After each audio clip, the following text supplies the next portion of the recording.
Kahapon ganun din ang na-record ko, pero ngayon parang...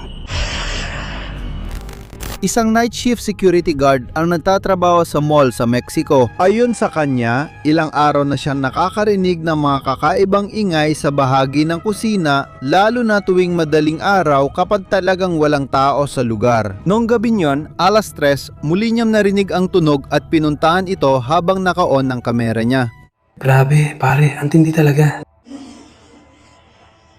3:20 umaga. Dan. Tama, parang nakikita natin na ginagalaw nila ang mga bagay. Binalaw nila ang mga mangkok ng sopas. Sa likod, may naririnig na parang may tinatamaan o minumove sila. Parang inaalok nila.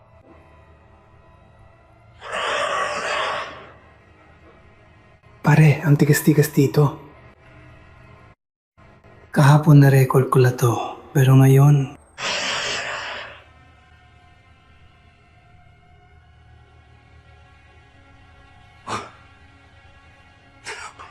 Ayan.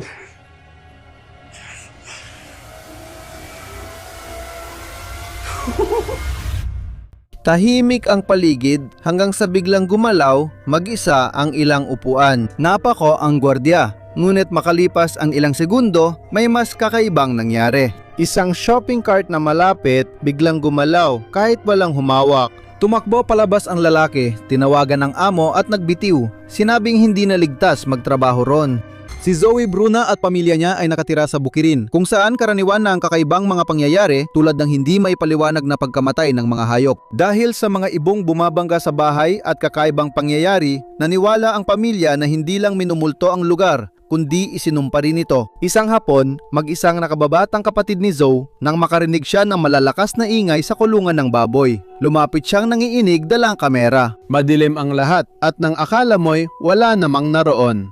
Hi mga kaibigan, nagre-record ako ng video na ito kasi umalis si Papa at Mama para bumili ng isang bagay sa tindahan at si Kuya ay pupunta siya sa kwarto. Pero may naamoy akong kakaiba dito. Hindi ko alam kung anong nangyayari pero gusto kong subukang i-record dito. Ah! Tingnan niyo yan!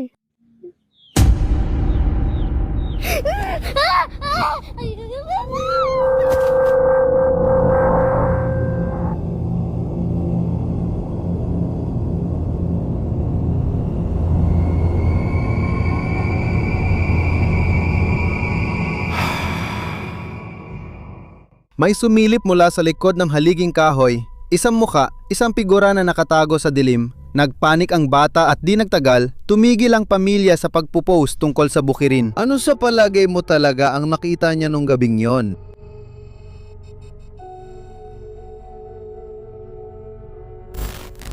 Isang nurse ang nagpost ng video na mabilis na kumalat sa social media. Ayon sa kanya, nagre-record siya ng ilang bahagi ng ospital nang biglang may inilipat na pasyente na nasa critical na kalagayan papunta sa ibang bahagi ng gusali. Normal lang ang video hanggang sa muling panuorin ito ng nurse kinagabihan.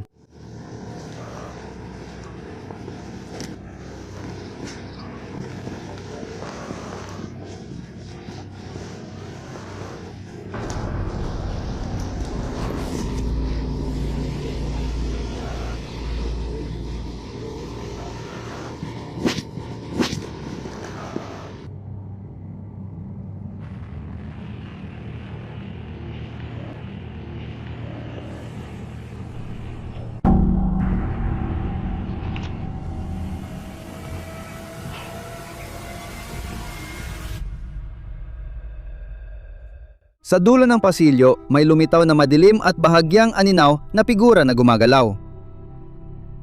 Ang nakakabahala, bigla itong naglaho sa loob ng ilang segundo. May mga gumagamit na nagsabing parang figura ng kamatayan ng anino dahil lumilitaw ito bago dumaan ng pasyente. Siyempre, interpretasyon lang yon. Ikaw, anong nakikita mo dyan? May mga recording na nakakakilabot kahit hindi naman ginawa para manakot. Si Bong Lee ay nagre-record ng trailer ng The Simpsons mula sa kanyang screen para i-upload sa social media. Isang eksenang normal lang, tahimik ang kwarto, walang kakaiba, hanggang sa may biglang gumalaw sa likod niya. Ngayong tag-init, sa pagitan ng karangalan at kahihiyan, sa pagitan ng pamilya at mga kaaway, sa pagitan ng Hulyo at Agosto, magkakaroon ng hangganan.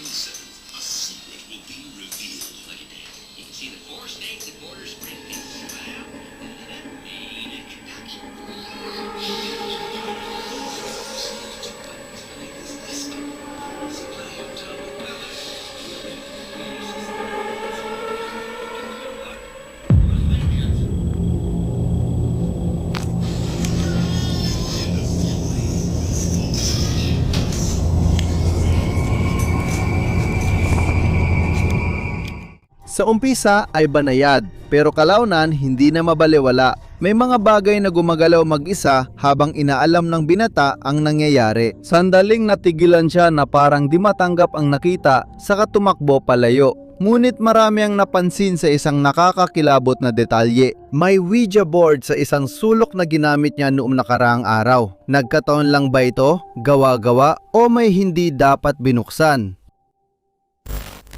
Isang babae ang nagbahagi sa Reddit na sila ng kanyang mga kasama ay bagong lipat sa bagong apartment. Noong una, normal lahat, pero pagkalipas ng ilang araw, biglang nalalaglag ang mga larawan at gamit sa pader nang walang dahilan. Isang araw, mag-isa siya sa bahay at na-desisyon mag-record nang biglang gumalaw mag-isa ang isang larawan.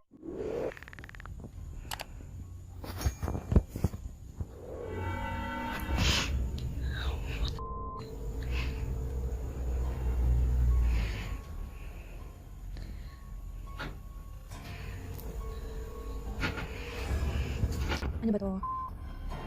Makalipas ang ilang segundo, tila gumalaw ang isang desk chair kahit walang humawak. Marami sa mga komento ang nagsabing baka aircon o ventilasyon lang. Kaya nag-record ulit ang babae ng pagsubok na naka-off ang sistema.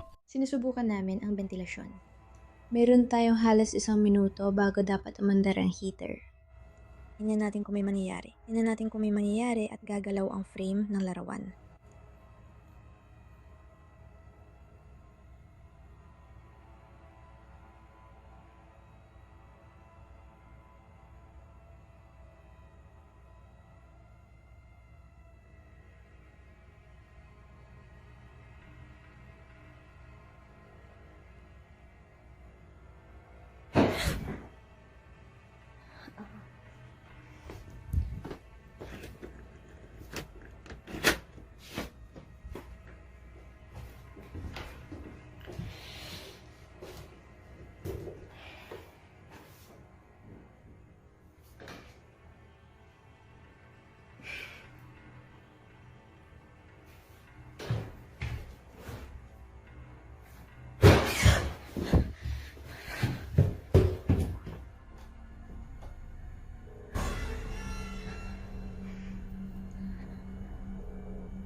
Hindi pa ito umandar.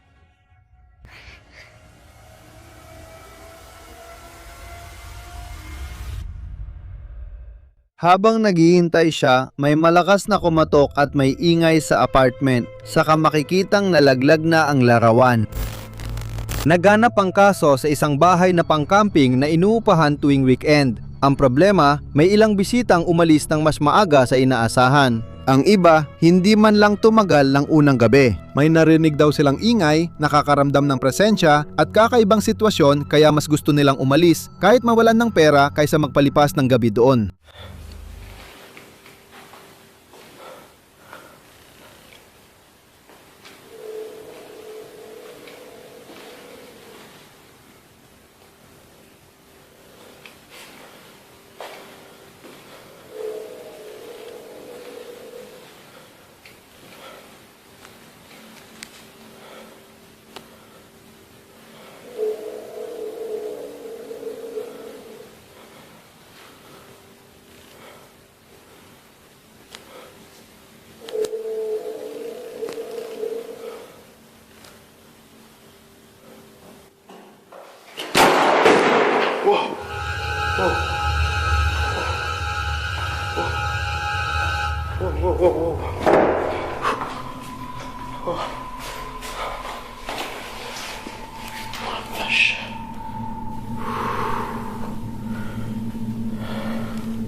Dahil sawa na sa kwento, nagpasya ang may-ari na siya na lang mag-record ng bahay. Sa video, may kakaibang tunog na parang may gumagalaw sa loob, tapos dumating ang pinakamahalagang sandali. Isang pinto ang biglang sumara ng malakas na parang masyadong marahas para masabing nagkataon lang. May nagsabi na hangin lang yon, iba naman tubo o banyo. Kung may simpleng paliwanag, bakit maraming bisita ang nagtatakbuhan palabas dito? Isang babae na nagtatrabaho bilang ahente ng real estate ang pumunta para mag-record ng isang lumang bahay na binebenta niya. Ayon sa kanya, ang lugar ay bungalow mula dekada 60 at may ilang kliyente na humiling ng video sa gabi para makita ang ilaw kapag madilim. Parang isa lang itong simpleng pagbisita para sa trabaho hanggang biglang bumukas mag-isa ang pinto.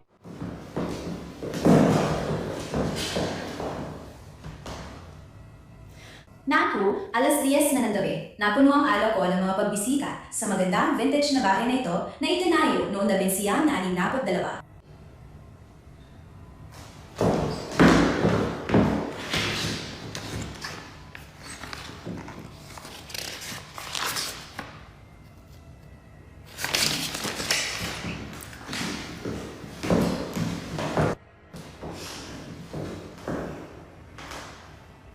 Naku, alas 10 na ng gabi. Napuno ang araw ko ng mga pagbisita sa magandang vintage na bahay na ito na itinayo noong 1962.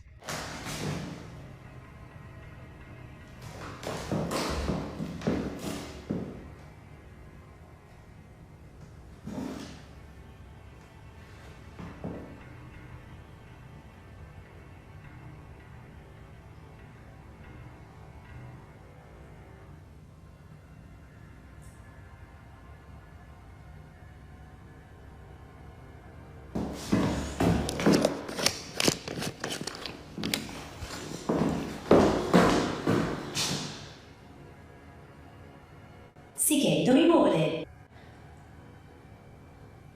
Nagre-record ako.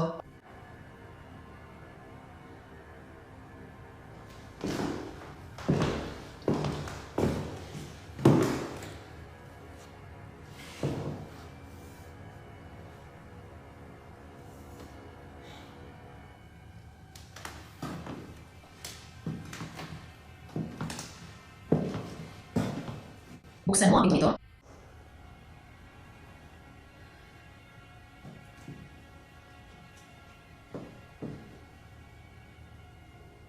Sige na, buksan mo ang pintong ito. Buksan mo ang pintong ito gaya ng dati.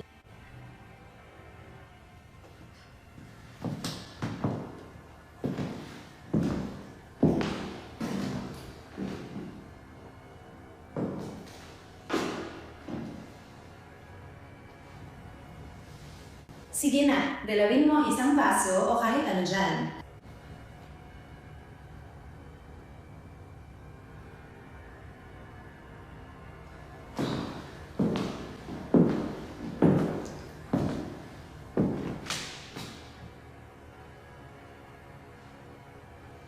Sige, ulitin mo. Hindi naman nakakatakot.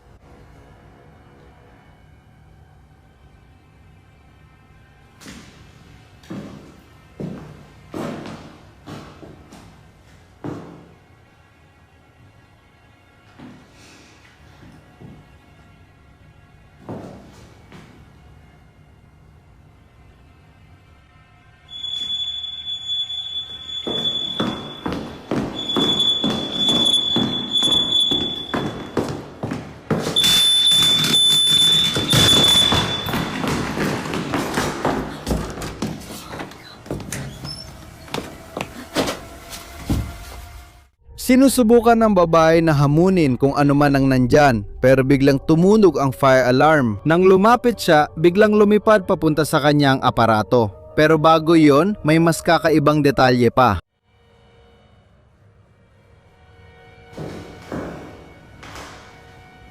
Nako, alas 10 na ng gabi. Napuno ang araw ko ng mga pambisita sa magandang vintage na bahay na ito na itinayo noong Davidsiyang na 62.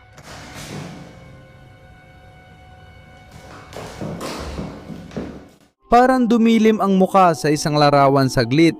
Sa tingin mo ba nagkataon lang yon o may kakaiba talaga sa bahay na yon? Isipin mong kasama ang pamilya mo sa bahay, tapos nagsimulang tumuro ang anak mong babae sa bakuran at sabihing may tao sa labas. May tao diyan mismo. Sandali? Ano? May tao diyan. May tao ba dyan? Wala. Walang tao dyan. Totoo ba? Ano nakita mo? Isang tao. Doon banda. Sigurado ka ba? Ano ang itsura niya? Hindi ko alam.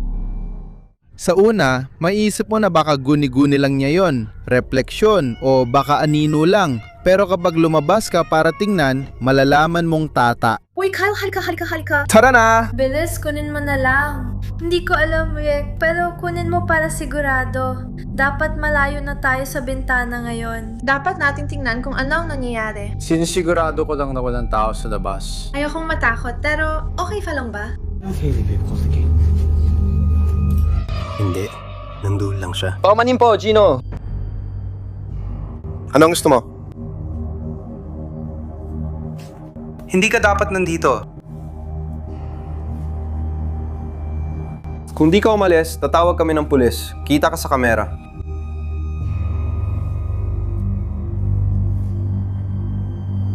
Anong ginagawa mo dito? Lumabas ka sa aming likod bahay at ari-arian. Pumasok ka, panghihimasok ito.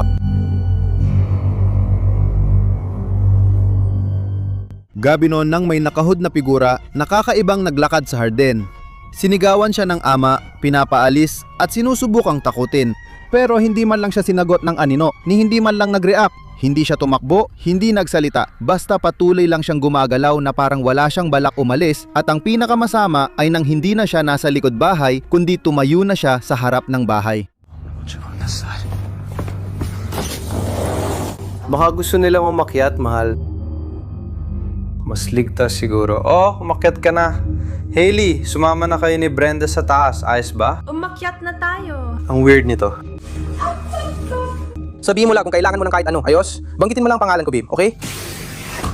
Uy, may tao sa likod bahay natin. Tumutok ka lang sa camera. Siguro pupuntahan ko pero dito lang ako, malapit sa bahay.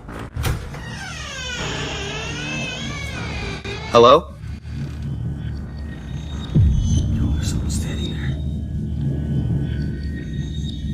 Ikaw ba yun? Uy! Oo, may isang kakaibang lalaki sa kalsada ngayon. Kayo po ba yan, Gino? Oy, ang weird naman yan, pare. Ang weird talaga niyan. Uy, ang wild niyan. Oh, ayos lang. Nakita mo ba yun, Romeo? Baka tao yon, baka hindi. Pero sabihin mo nga, lalabas ka ba para harapin yon?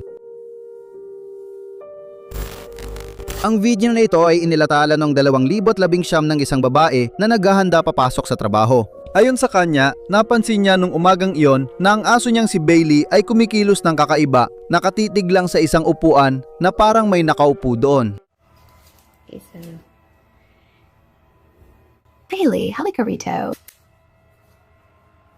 Kumikilos siya ng kakaiba ngayon. Hindi ko alam kung ano nangyayari sa kanya. Ano mangyayari, As? Wala akong nakikita. Hailey? Ano? Anong tinitingnan niya? Hailey? Ano yon?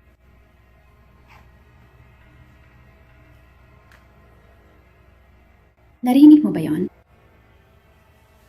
Hailey? Patuloy siyang nakatingin. Hindi ko alam problema niya, pero may mali talaga.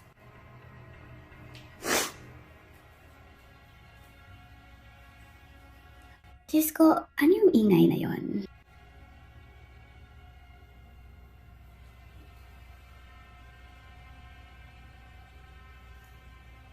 Hailey, anong nangyari?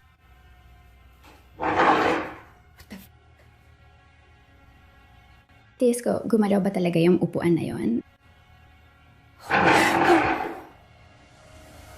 Diyos ko, naku. Sa una, walang napansin ng babae at tinawag pa niya si Hailey, pero hindi pa rin inalis ng aso ang tingin niya. Doon na narinig ang isang kakaibang tunog at unti-unting tumataas ang tensyon. Bigla na lang gumalaw mag-isa ang upuan, nagpanik ang babae at mabilis na lumabas ng kwarto. Marami ang naniniwalang nakakaramdam ang mga hayop ng hindi natin nakikita kahit may mga naghahanap ng paliwanag.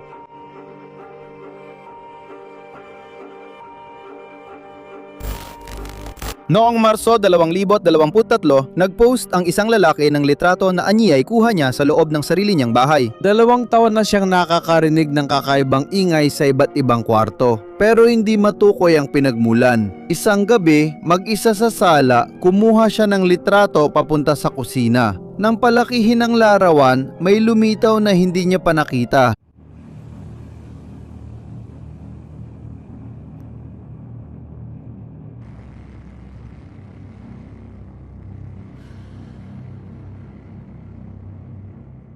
Isang matangkad na figurang mukhang lalaki, may balbas at mahabang buhok ang nakita niya. Ilang araw ang lumipas, nakarinig ulit siya ng ingay sa gabi, kaya nag-iwan siya ng kamerang nagre-record.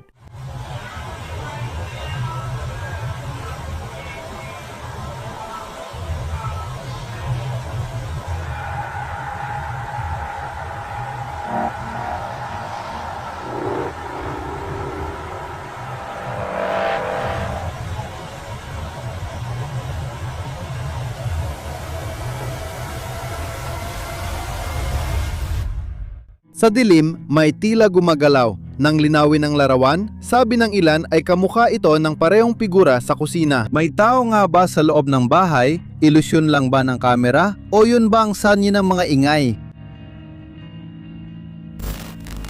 Ang kasong ito ay mula sa isang lalaking nagtatrabaho sa isang ospital sa Mexico. Dati, normal lang ang mga video na ina-upload niya. Pero habang nasa night shift daw siya, may napansin siyang kakaibang nangyayari sa gusali. Madaling araw, 3:00, nagdesisyon siyang mag-record para ipakita ang nangyayari.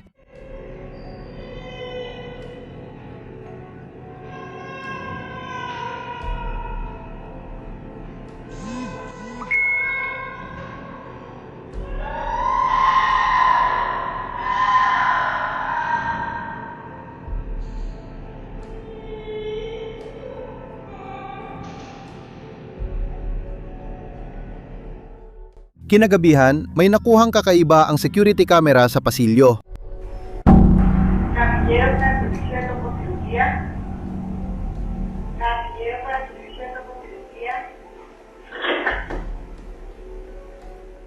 Madilim at bahagyang transparent na anyo ang dahan-dahang gumalaw sa pasilyo. Mas nakakakilabot daw ang sumunod na nangyari makalipas ang ilang araw. Habang mag-isa siya sa isang bahagi ng ospital, may narinig at nakita siyang ikinagulat niya na parang may taong malapit. Wala akong nakikita. Tingnan ninyo. Tingnan ninyo, nakita ba yun? Kakalaglag lang, sandali lang, gumagalaw to.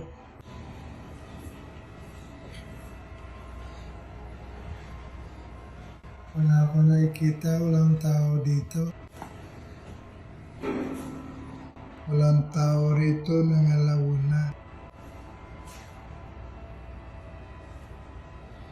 Tingnan nyo, gumalaw to kanina habang naglalakad ako dito. At wala akong nakikitang tao.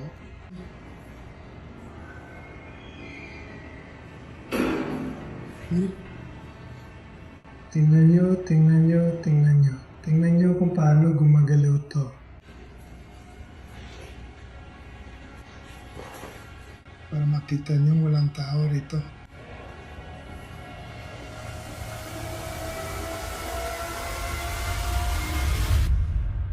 Sa tingin mo ba may tinatago ang ospital o baka may simpleng paliwanag lang?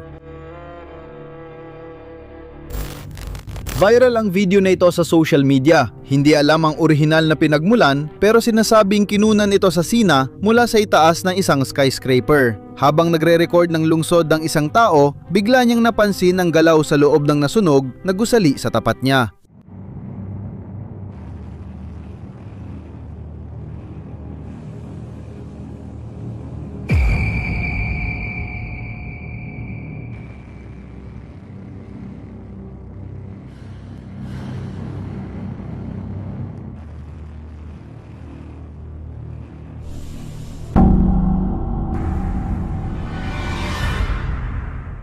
Sa una, parang tao lang na naglalakad sa gitna ng mga guho, pero na mag-zoom in ang binata, nagsimulang magmukhang mas kakaiba ang silueta. Sobrang haba at payat ng mga braso nito at kakaiba ang hugis na di akma sa tao. May naniniwala ring nilalang ilolang itong nagtatago sa gusaling yon. May nag-iisip din na baka tao lang ito na na-deform dahil sa distansya at kamera, pero nananatili ang pagdududa. Salamat sa panonood. Matatapang lang ang umaabot dito. Like, subscribe at i-activate ang kampanita para sa mas marami pang katatakutan. Sana'y maganda ang bangungot mo.